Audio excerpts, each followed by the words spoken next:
বন্ধুরা পুজো দিতে দিতে দেখো ঠাকুর চান করানো হয়ে গেছে। বাবা ভোলানাথকে চান করিয়ে দিয়েছি, লক্ষ্মীনারায়ণকে চান করিয়ে দিয়েছি।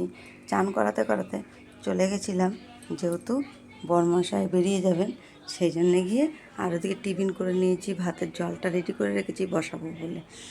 আর শুভ সকাল বন্ধুরা, তোমরা সব ভালো আছো? আমি ভালো আছি, আশা করছি তোমরাও ভালো আছো, যে যেখানে আছো সুস্থ আছো। রাখিস ছোট্ট সংসারে সবাইকে স্বাগত জানালাম।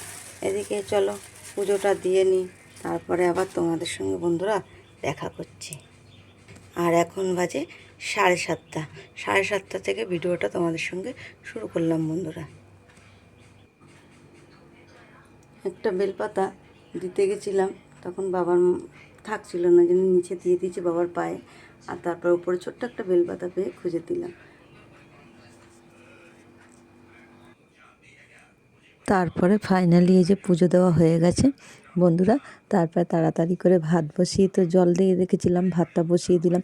তার মধ্যে বরমশাই বেরিয়ে যাবে সেই জন্য গুছিয়ে গেছি। আর এদিকে ডিম দিয়ে কচুর গাঁটি দিয়ে রান্না করেছিলাম। সবাই ভালো থেকো, সুস্থ থেকো, আর লাইক কমেন্ট শেয়ার করে